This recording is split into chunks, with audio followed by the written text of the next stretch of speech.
All right. So, like we said, we have multiple different types of memory, and we have multiple different processes. And this is referred to as dual track, dual processing, parallel processing. All those terms basically mean the same thing. And we talked about it last class how with like deja vu, which is where we part of what we are experiencing is conscious, part of what we are experiencing is unconscious. Um, and with deja vu, it's literally like one of those layers of memory is lagging behind one of the other layers of memory. So we create two memories of the same thing, but just one a split second after the other. And then some of the stuff that we process into memory is done automatically, and some of the stuff that we can do and use it and pull out of our memory is done automatically, and then some of it takes effort. Automatic processing includes a couple of different things. So automatic processing is the unconscious encoding of incidental information. It doesn't take conscious effort, just like things that are going on around us. For instance, we automatically encode, meaning we automatically form memories of space. Okay. If you remember from 2 units ago, and sorry, when I'm recording, I can't write quite as well, but cognitive maps, okay, where we just automatically form a map in our mind of our environment, that's part of automatic processing. We automatically encode time, meaning length of time. All right, how long has passed? You can, without looking at the clock, you can estimate how long we've been in class for. Okay. And then we also automatically encode frequency of things, how often something occurs. Okay, if you think back to variable ratio schedules, okay, we just kind of automatically learn that stuff. I don't know. I keep forgetting to look it up, but I can't remember the term. But the concept of have you all ever noticed that, like, when you hear about something new, and then all of a sudden you seem to see it everywhere, you seem to hear about it everywhere. It's essentially priming, and now that your mind is thinking about it, you notice it more. But yeah, I can't remember what that's called, but it has a name. Okay. Another type of automatic processing are what are called implicit memories. Okay, implicit memories are a type of long-term memory. They're also called non-declarative, and they are also called procedural. All of these terms mean the same thing: implicit, non-declarative, procedural. Does anybody have a guess what procedural memories are?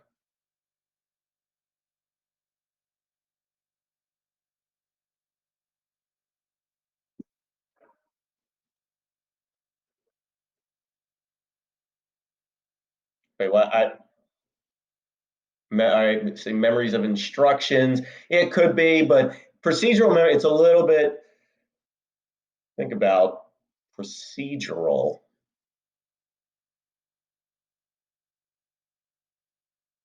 These could also be called something else. Anybody has a guess?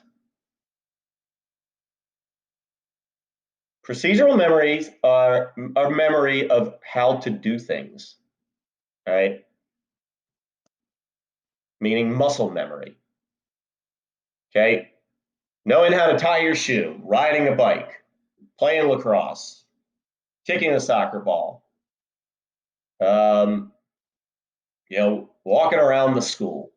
Okay, all of those things are implicit memories. Now, what's interesting about these, and this is where you all might get confused with this, but nothing is black and white in this class. But knowing how to do things starts off as effortful, right? When you first learn how to do stuff, you have to put conscious effort into it. When I first learned how to play lacrosse, I had to think about what I was doing. But once you do something enough and it becomes part of your muscle memory, it just becomes like a routine, then it becomes automatic. Then you don't have to think about it anymore. Okay. I can throw a lacrosse ball and be talking, and then I don't even have to be thinking about it. And I've been teaching for 10 years. Okay. Teaching takes a lot of practice and a lot of work, but after about 10 years, I can kind of get up and I can just automatically like turn on my teacher mode. I'm not always like this. I'm not always asking people for examples and whatnot. Does that make sense, though, guys? How muscle memory starts off taking effort, and then you all can all tie your shoes with your eyes closed, like not thinking about it. Hopefully, maybe not Aiden, but okay. All right, and then also classical conditioning associations. If you get bitten by a dog, you don't have to think about it. You just become afraid of a dog. All right. You don't have to think about it. You don't have to be like, all right, I'm afraid of dogs. I'm afraid of dogs. Okay. Effortful processing is when we committing stuff to memory that takes effort. Okay.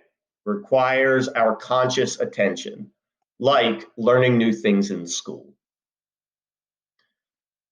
This is for the most part what are called explicit or declarative memories. These are like, if implicit memories are things that we can do, right? Explicit memories, what do you think, are things that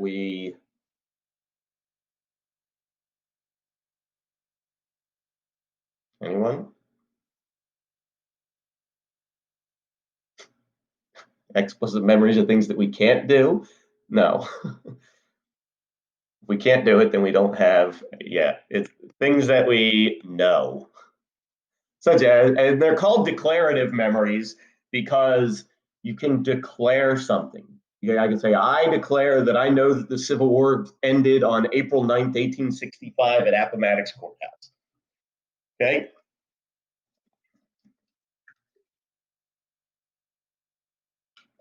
So what's interesting with these is there is, like we said, there is crossover. Things like learning how to read. This goes from being effortful to being automatic. When you first learning how to read, it takes effort. It takes conscious effort. Now, can you all look at a word and not read it? No, it's impossible to do. In your native language, once you learn language, you can't look at a word and be like, nope, not going to read that word today. Don't know what it is. Can't, like, it's impossible to do.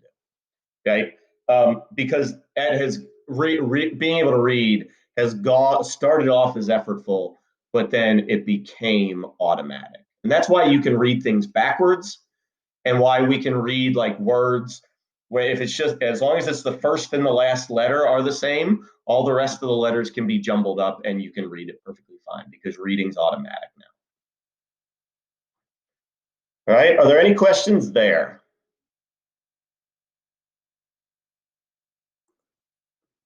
All right, so now what I'm going to do is I'm going to put up 31 numbers on the screen, and I'm going to give you a minute to try to memorize them in order. Okay, don't write them down yet. I'm going to have you write them down after the minute. You're just going to try to commit them to memory in order. Okay, all right, there you go.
All right, now I want you to put in the chat, private message to me. Try to put as many as you can remember in order.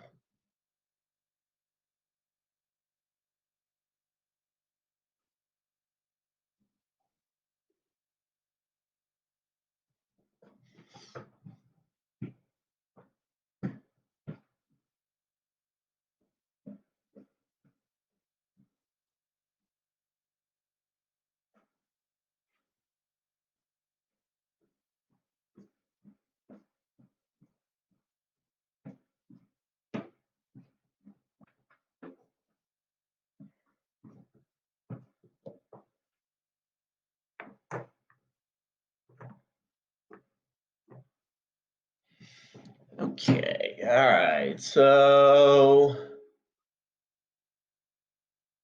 looks like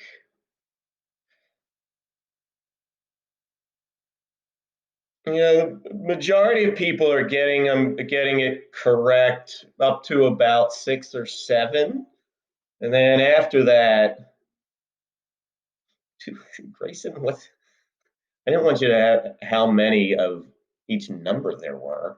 I wanted you to memorize them in order. All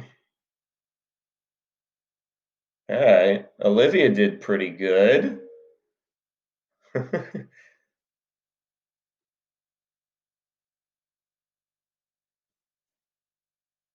right, so most people got first 5 or 6. There's a reason for that. We'll talk about that here in a second. But for the most part, it was probably relatively challenging, especially once I switched from the screen to keep all of those numbers in your head for long enough to write them down, right? They kind of you may have had all of them in your head before, but then after a couple seconds of not looking at them, they went away.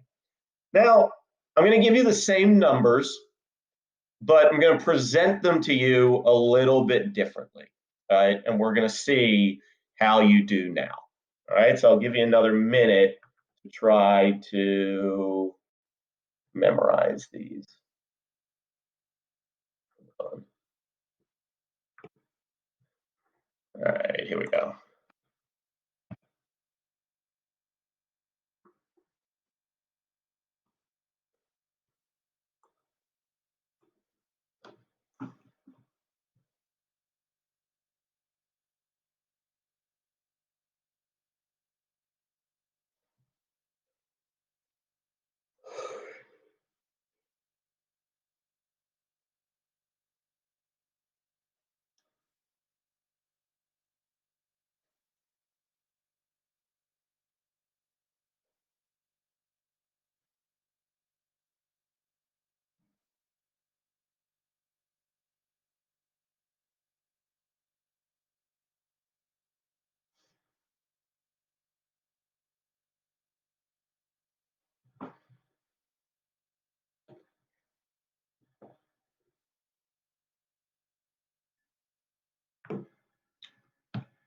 All right.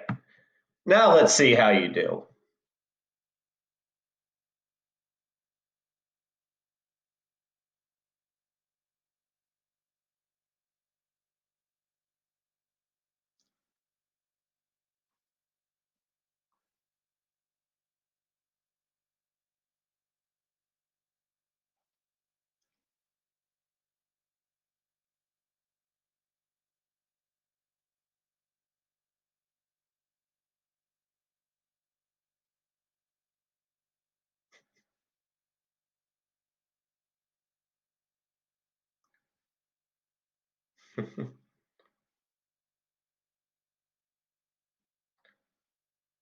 All right. So it looks like some of them are out of order a little bit, but more people are getting them correct.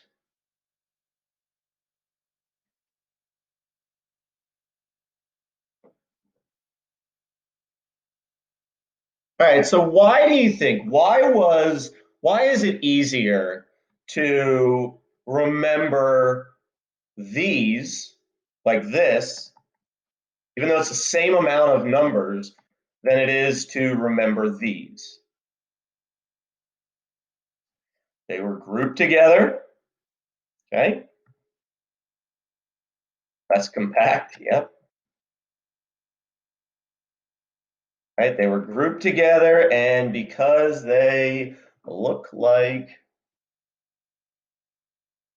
um, they look like they are dates. All right, this is a very, very important concept, and we'll come back to it when we talk about short-term memory, but our short-term memory capacity is only about 5 to 9 pieces of information, individual piece of information for about 12 seconds or so, 20 seconds max. Right? When they are presented like this, that is 31 individual pieces of information you're trying to put into your memory. It's not possible. Okay? Your short-term memory capacity is just not big enough. Okay, and so you overload it. But by doing this, all of a sudden, those 31 individual numbers, how many pieces of information does it become?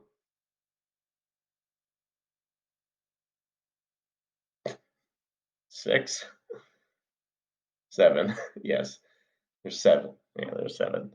Okay. Yep. This is a concept that you all should use studying wise. Group things together into small groups and study them in small groups. This is called chunking. Okay, where we break things up into groups, and it is a lot easier for us to remember them. Okay, 7 pieces of information, a lot easier to remember than 31. Now, the other factor that went into this is maybe the most important factor in terms of forming memory is if you know history, you know that these are important dates. That's how, if I was doing this, that's how I would have remembered it. I would have remembered what happened, like with each one, and kept it in order like that. When we give meaning to something, we remember it significantly better. Giving meaning to something greatly enhances our ability to remember something. But this is a little history lesson. What's 12/7/1941? What's that? Pearl Harbor. Yep. 2001.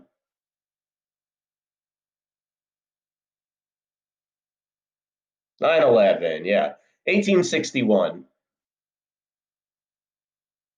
Start of the Civil War. Yep. 1776. Yeah. Declaration of Independence. 1492.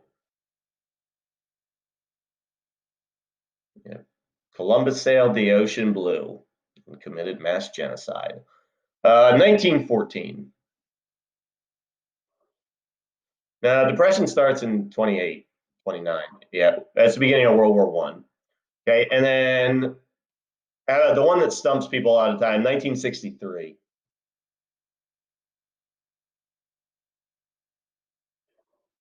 Vietnam, I think we have, well, Vietnam never officially started, but I think we have operators there, but it officially starts in 64, I believe. Yeah, 1963 was the assassination of John F. Kennedy. Okay, well, hold on one sec.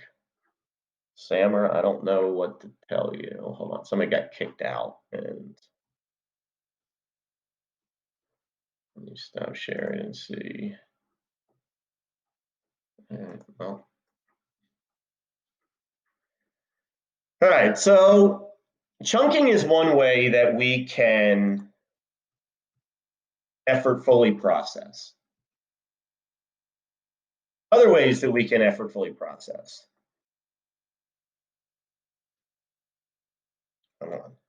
Mnemonic devices. You all know what mnemonics are. You use them all the time. There's just any sort of memory aid. There's one, and the only reason I include this is because it's in the textbook. and our textbook is very closely aligned to the AP exam, but it's what's called a peg word system, which is where like you rhyme words with something that you're trying to remember.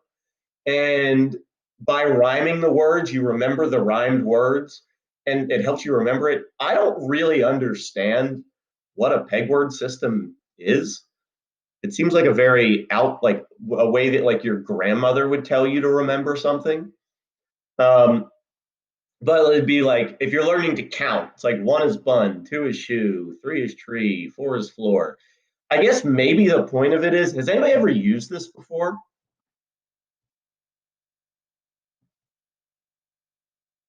No. I guess maybe the point of it is by associating a number with an image with like something you could visualize. Whenever you see hear one, you like count by thinking of the picture. I guess I don't know. I just they had like a whole paragraph on it in the textbook, but I still didn't really get it. So um, using vivid imagery, picturing something in your mind can really, really help you remember it. I realized recently I do this with everything. With lacrosse, I picture things in my mind. With psychology, I picture things in my mind. Even if it's like a concept that is hard to picture, like I find a way to visualize it, and it helps me remember it.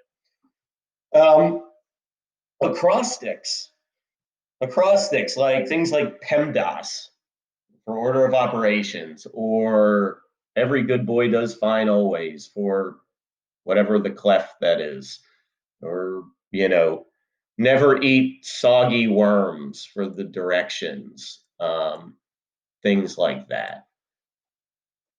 That is Maslow's hierarchy right there. We'll get to why I have that here in a sec. Um, and then one of the other things that can really help remember things is when we make it rhythmic. When you make something into a song, think like 50 Nifty United States. Alabama, Alaska, Arizona, Arkansas, California, like that. It helps you to remember it. I have absolutely no idea what the quadratic formula is used for, what a quadratic is. I may have a quadratic in my house right now, and I don't know about it. All right. I have no idea what it is, but I know what the formula is because of a song that I learned in 10th grade. Okay. And I was negative B, plus or minus. Okay. And again, like, don't know what it's for, never used it, but I learned that song. I was 15. I learned that song 18 years ago and still remember it.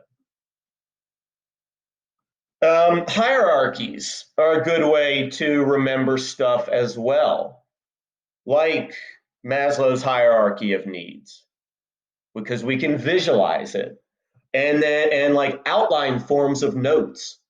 The way that I put information on PowerPoint is outline form, which is not full sentences. Everything is staggered. There are different levels using bullet points so that you can see that, like, all right, mnemonic devices, these are indented. So then well, those are types of mnemonic devices. Those of you who take notes with like no indentation or anything like that, I don't know how you learned anything from that. All right. Any questions there?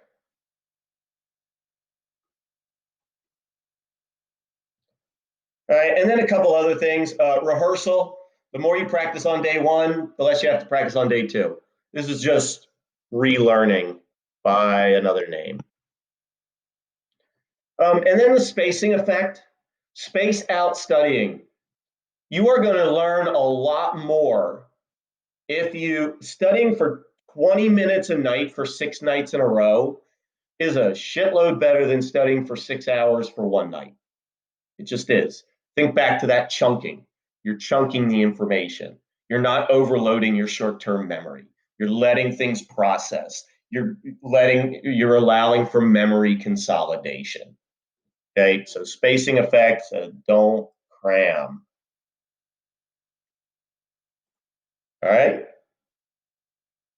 What time does this class end? 1:20? All right, okay, we got two more things. All right, so why do we remember some things well and some things not so well? Well, we oftentimes, when we process things, we process them on different levels. What is called shallow processing is when we encode information on a basic superficial level, particularly with encoding information, like when we're learning words, language, when we just kind of encode the structure, the appearance, or the sound of words, what is called acoustic or visual encoding. Most of the time when this happens, we are using a form of rehearsal, what is called maintenance rehearsal. Maintenance rehearsal is essentially just memorizing something by repeating it. And that's why for this class, I hate Quizlet. Okay? Because for like learning a language, Quizlet's good. Or if it's a class where you just have to memorize a definition, that's fine. But in here, you got to actually understand the definition, right? And Quizlet is basically just a maintenance rehearsal tool. You're just kind of repeating stuff, which is why, it's fine for just basic studying, but to get deeper on into the information, it's not going to be sufficient most of the time. All right, I'll give you a couple of examples. Oh, sorry. Of things that would be shallow processing. Just tell me, is the word that I'm going to show you in capital letters? Yes. Okay. That's shallow. You're like, all right, yeah, it's in capital letters. Okay. Does the word contain an L? Yeah. Okay. You're looking at the structure of a word. Those are both examples of shallow processing, just looking at the basics of it. All right. Are there any questions there? All right. Now, I'm going to do another little memory task. I'm going to put some Mandarin Chinese characters up on the screen. And I want you to study them for a minute. And then I'm going to switch to another screen, and I want you to try to draw out the characters that you saw from memory. Okay?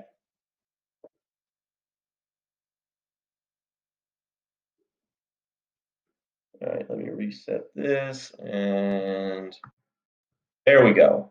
Don't draw them out right now. I'm going to draw them out after you study them. Just try to commit them to memory.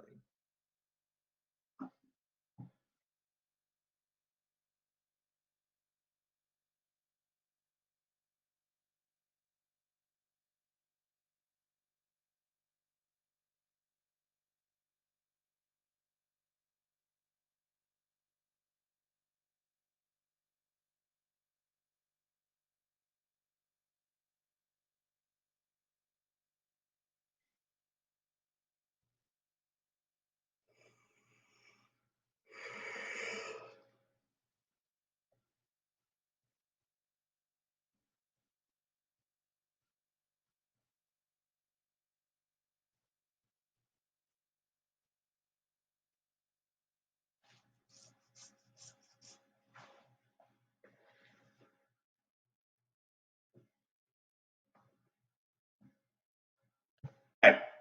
See if you can draw out what you just saw.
All right, when you think you got it, hold it up to your camera so that I can see.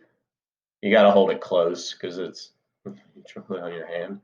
All right. So Haley, you got about half of it. Sarah, yeah, I got about half of it. Dee Dee, yeah, did pretty well. All right, Aiden, nice smiley face. Okay, Olivia, yeah, about you got about half.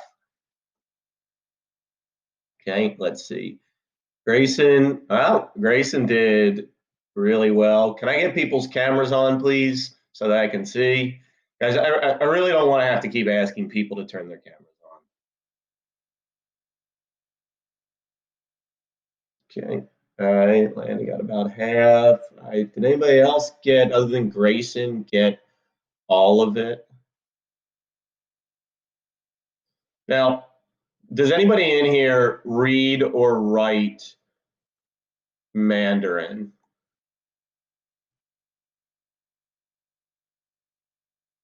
Anyone? Who said that? Oh, Michelle. Okay, all right. So this was obviously probably very easy for you. What just happened here? Whoa. Does anybody in here read or write Japanese or Korean?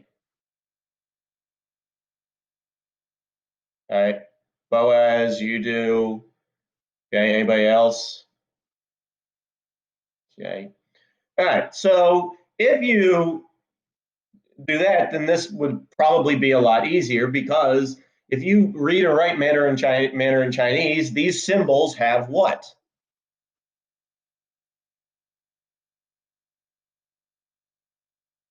What do these symbols have? Meaning. All right. But then also, the people who got most of it or half of it. All right. So like Grayson, what did you do? Aiden, what the hell are you doing? Okay. What Grace? What did you do to remember all of these?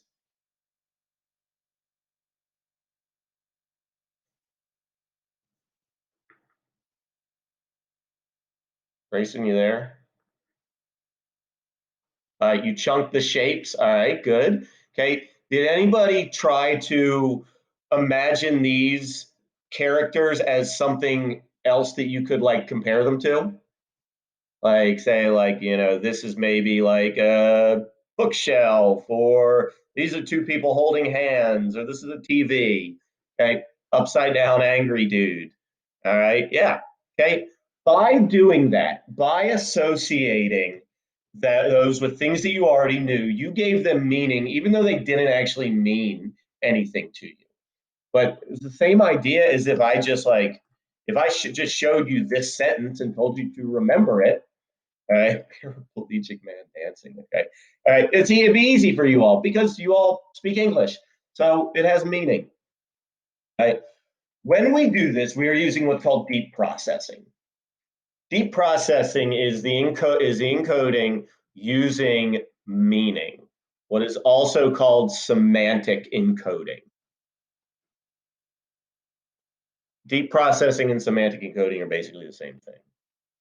When we give something meaning, it is easier for us to remember, specifically if it is personally meaningful, what's called the self-reference effect.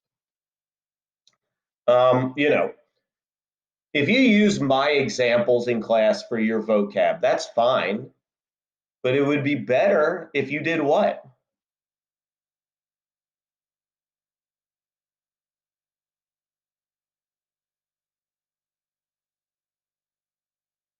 Use your own, come up with your own. Tie the information, tie the term back to your life. It's gonna help immensely with encoding that information. That's why I remember this stuff well, because I tie everything back to my life. Doing this is what is called a elaborative rehearsal, which is just where we link info with images that we know, associations, prior knowledge, whatnot. That's why I try to link new concepts to concepts that we have learned in the past, because it's easier for us to remember them that way. Now, Who remembers the sentence I told you to remember at the beginning of class?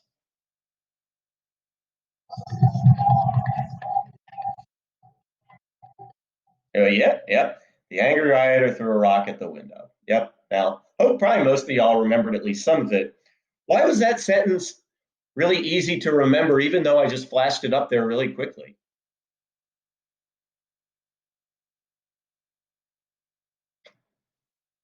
I don't know.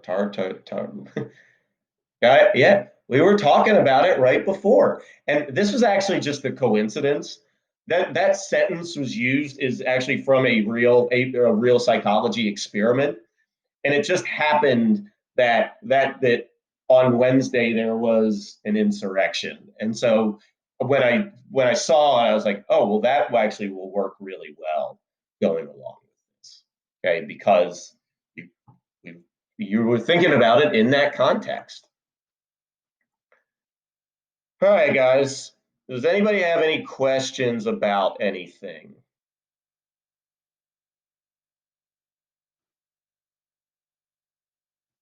All right. Well, if not, you're free to go. There's no asynchronous work for today. And just work on your vocab. And I will see you all on Tuesday. Goodbye.